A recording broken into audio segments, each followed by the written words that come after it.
was constituted. This was in the United India, where Pakistan was also a part of India.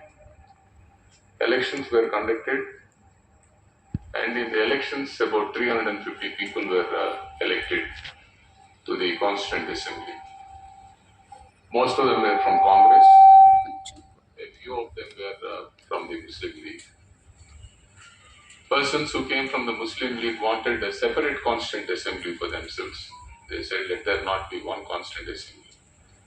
And thereafter, as you know, there was partition, and the Independence of India Act was passed. There was an indirect election to the Constituent Assembly, which had about 295 people. And this Constituent Assembly was the Provisional Parliament. As you all know, 14th night, it was the 15th of August 1947, when India became independent. But prior to that, in 1946 December, the Constituent Assembly started functioning. The Constituent Assembly appointed a drafting committee under the leadership of Dr. B.R. Ambedkar, who studied his law in UK, and with Dr. B.N. Rao was given the task of drafting the constitution and placing it for the drafting committee. Dr. B.N. Rao visited various countries in the world, and then he borrowed provisions from the US Constitution, Irish Constitution, principles from UK, the Weimar Constitution, which is a German constitution. They even took provisions from Switzerland, and then, well, Russia also. And there are some smaller known countries whose constitutions were read by B.N. Rao when he made recommendations as to how this Constitution of India has to be.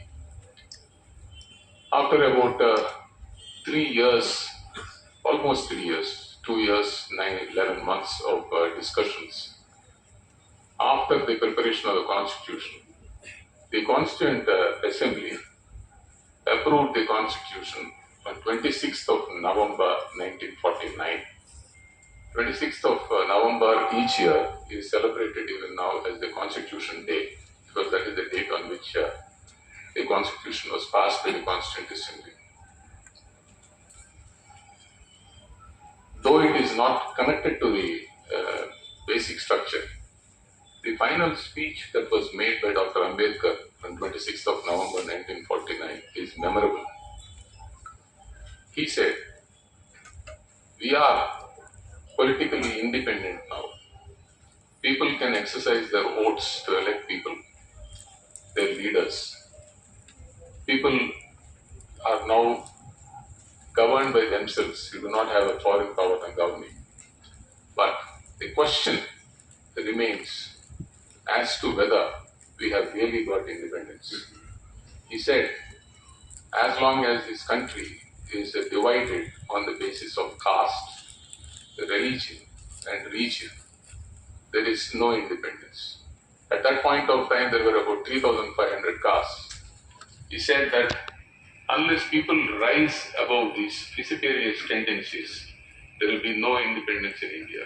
And he said that a country that is going to be governed by ourselves is going to be a disaster, and there is no complaint that we can make against anybody else. At least earlier, we could complain against some foreign force ruling us. So, gentlemen, ladies and gentlemen, keep it in mind. All of us are educated. All of us at least project ourselves to be civilized. It is high time that we rise above all these considerations of caste, religion, and even the disparity in the society also has to be forgotten. All of us are equal. I'll speak more about it when I come to the preamble of the Constitution and the provisions of the Constitution. So the Constituent Assembly completed its job. It finalized the Constitution. And 26th of January 1950, you know, that's the Republic Day. On that day, the Constitution started working. Elections were conducted for the first time in this country in the year 1952. And Congress went to polls by saying that there is going to be a social revolution that will be brought by the party. They said that agrarian reforms would be there and justice would be done to a poor man in this country.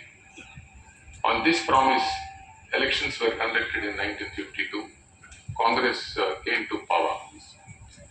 At that point of time, it was still the Constituent Assembly, which was the provisional parliament, which was taking decisions.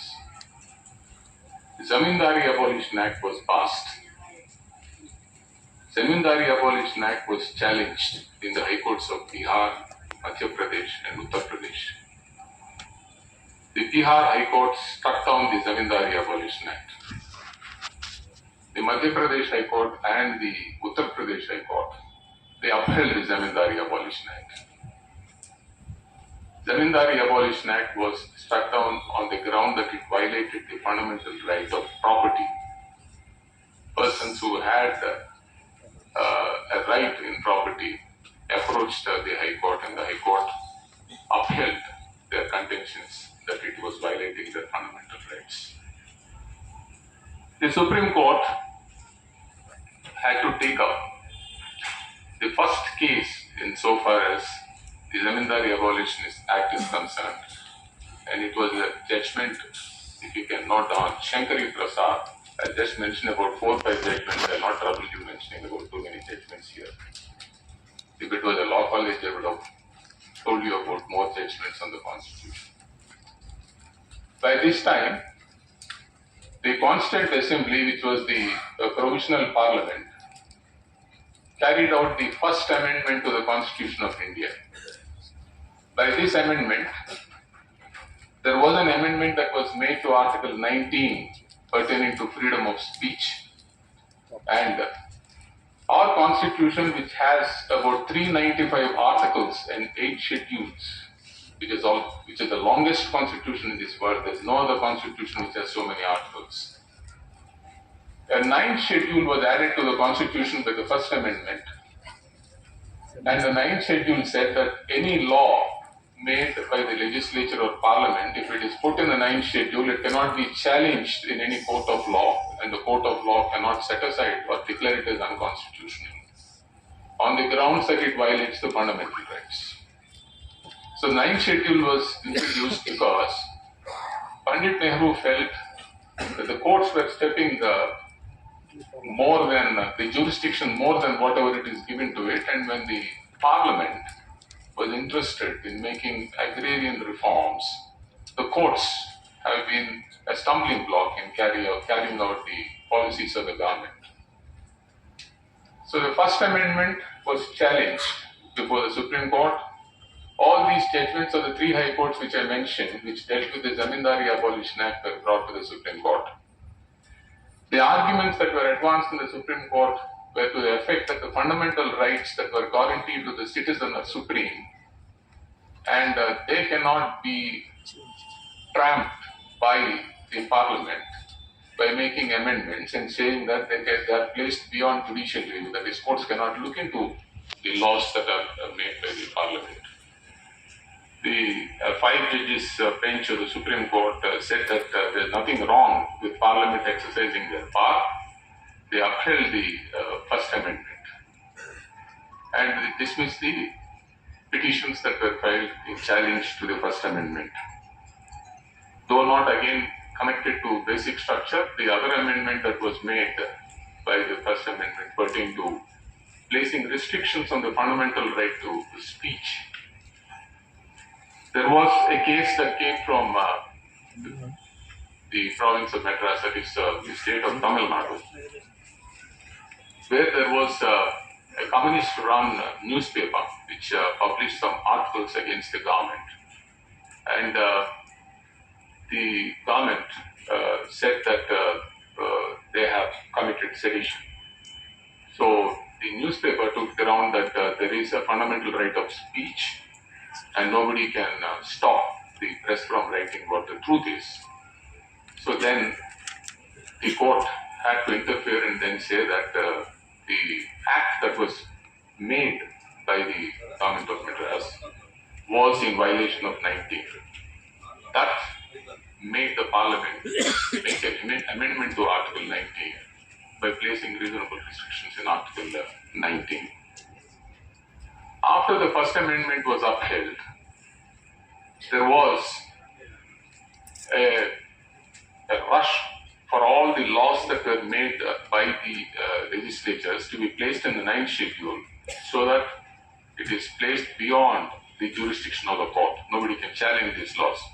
The numbers fell to about 250 laws that were made by the parliament, making these laws go out of the reach of the court's purview. Court cannot look into that law and say that this law is unconstitutional.